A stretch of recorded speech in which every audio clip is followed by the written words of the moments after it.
인간으로서 갖는 지성의 한계는 육체 감각에서 오는 것이니까 우리 자외선 못 보잖아요.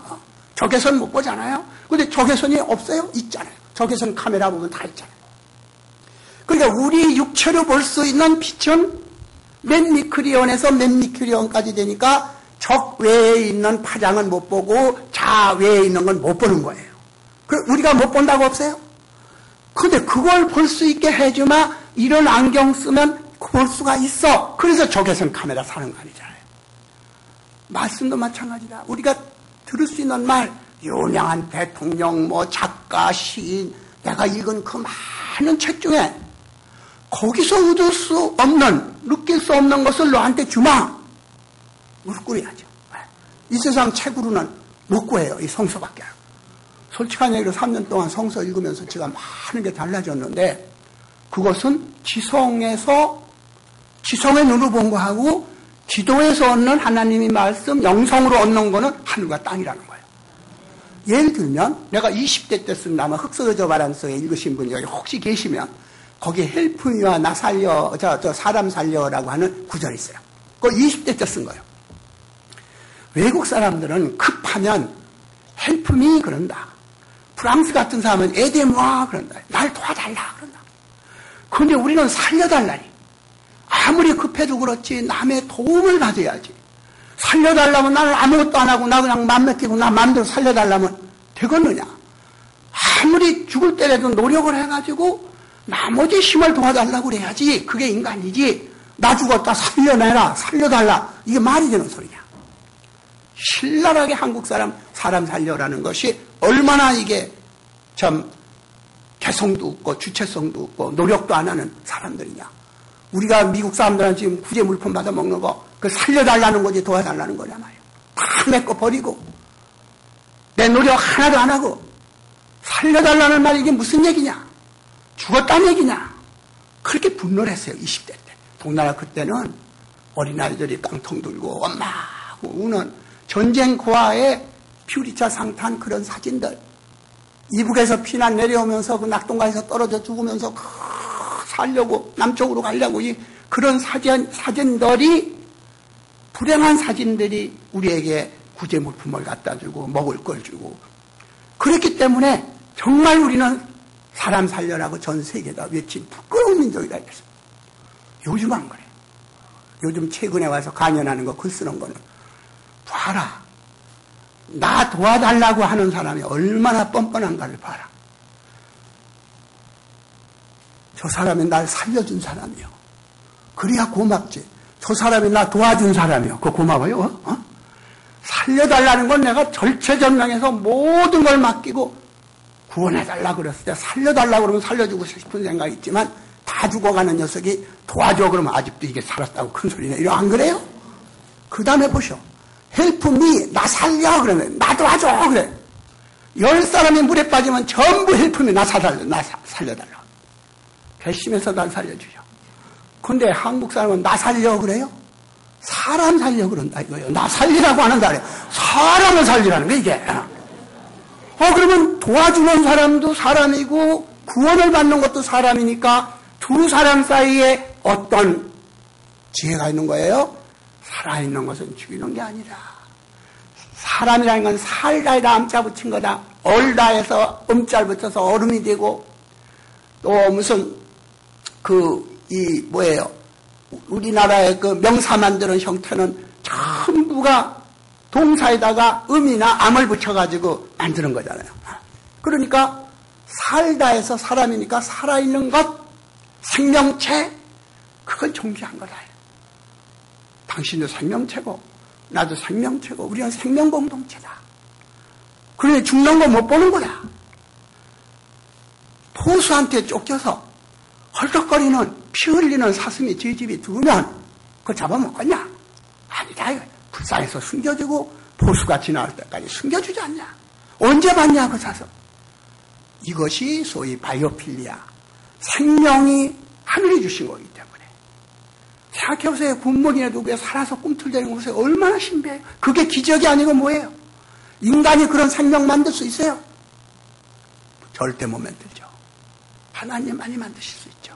하나님만이 주실 수 있죠. 그게 생명이니까 기독교인들이 헬프미 하는 서구의 기독교인들보다 오히려 늦게 배운 우리가 사람 살려 하는 것이 하나님의 뜻에 가깝다 이거예요. 사람 살려라. 사람 누가 만드냐? 하나님이다.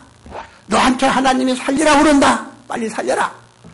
그렇기 때문에 사실 저는 헬프미를 젊었을 땐 비판했지만 요즘에는 거꾸로 사람 살려 하는 한국인의 성품이 하나님께 훨씬 가깝다. 똑같은 말을 두고도 달라졌다 이거예요. 3년 동안에 하나님을 알고 이 지혜라는 게 뭔가? 그것을 여러분들이 히브리어 말로는 지혜를 호크마라고 해요. 호크마. 우리나라 말로 어떻게 표기하는지 몰라도 호크마라고 그러고. 시랍에서는 그것을 뭐냐고 하면은 사피아라고 해요. 소피아라고 해요. 그러니까 소피아와 호크마. 이것이 그대로 올라가면 굉장히 중요한 역할을 하는데 점점 내려올수록 지식에 깔려서 지혜는 사라지는 거예요. 학교 교육이 생기고 세속적 이 여러 가지 인간의 의도적인 인공적인 여러 가지 장치를 만들다 보니까 학교에서는 지혜를 가르쳐주는 게 아니라 지식을 가르쳐줘요. 구구단이라든지 뭐 가나다라 읽는 거라든지. 그래서 오히려 소박한 농부나 어린아이들이 지혜가 있고 어른들이 오히려 어린애들한테 진다 이거예요. 저 가끔 보면 이렇게 백화점 같은 데서 그 애 데리고 온 사람이 애 옷 좀 보시오. 그래가지고 뭐 이거 내보시오. 이거 내보시오. 자꾸 물르고 내놓으라고 그러면 어린애가 옆에다가 막 지 어머니가 잡아다 해. 왜? 이러면 엄마 싫어하잖아. 애가 애미보다 훨씬 똑똑해. 이것저것 예의 하고 죽었대. 예. 그럼 어머니 더 두고 사는 거지. 불. 누가 어린애인지 누가 어머니인지 모른다. 애들은 이게 타고날 때 하나님께서 주신 슬기죠. 사실 저는 대학원도 다니고 박사고 외국에 가서도 교수도 하고 연구도 한 사람이죠. 근데 우리 집에는 시골에서 올라오신 도우미 할머니가 계세요. 근데 내가 늘 느끼려고는 저분은 초등학교도 제대로 못 나왔어요. 글도 제대로 못 써요. 전화 와도 그저 이상하게 뭐라고 쓰긴 썼는데 뭐 엄마 뭐 이렇게 하면 그게 누구 엄마가 전화 걸었다는 얘기인데 자기는 썼다고 보는데 도저히 모르는 거예요. 물어보면은 누구누구 엄마한테서 전화 왔다. 근데 그 글자로 쓴 거 보면은 엉망에 받침도 다 틀려. 그런데 그분이 항상 나는 그분을 보면은 내가 뭘 배운 거냐. 저분들은 대대로 어머니한테 할머니한테 할머니는 그 할머니한테 쭉 배워내려온 한국인의 슬기 호크말 가지고 있다. 지혜를 가지고 있다. 그런데 나는 지식은 엄청난데 이 면에서 떨어진다. 여러 군데서 할 수가 있어요. 참 내가 부끄럽게 생각하는 거는 텔레비전을 보는데 그분은 정말 서민이니까 정치가들한테 이용만 당하는 사람들이죠. 그런데 청문회를 이제 하는 거예요. 대통령 데려다 청문회를 하면서 막 전직 대통령 막 국회에서 막 이거 먹고 저거 먹고 막 이러니까 난 좋아할 줄 알았어요. 가난하고 힘없고 그런 사람이 저런 대통령을 데려다가 막 지금 과거에 그 대통령 지내물을 막 이러면은 에이 속 시원하다. 권력 휘둘르고 뭐 한 사람 에이 속이 다 시원하다 이럴 줄 알았더니 활벌컥 나면서 아니 한 사람 데려다 놓고 수백 명이 막 죽다. 한 사람 해야지. 저렇게 많은 사람이 한 사람 놓고 얘기하면 어떻게 말하라고 그러나. 이건 무슨 대통령이고 이런 게 아니라 unfair하다 이거죠. 아무리 잘난 사람은 아무리 죄인이라도 세상에 혼자 갖다 놓고 그 여러 사람이 갖다가 막 닥따르면은 그 어떻게 주눅 걸려서 말하겠냐. 욕을 받고 그런 거야. 이 사람 보는 관점이 전혀 나하고 다르구나. 이거는 인간이 가지는 마음을 얘기하는 것이지 정치, 당, 뭐 이런 게 아니구나. 그걸 누가 줬을까 저런 생각. 맞다.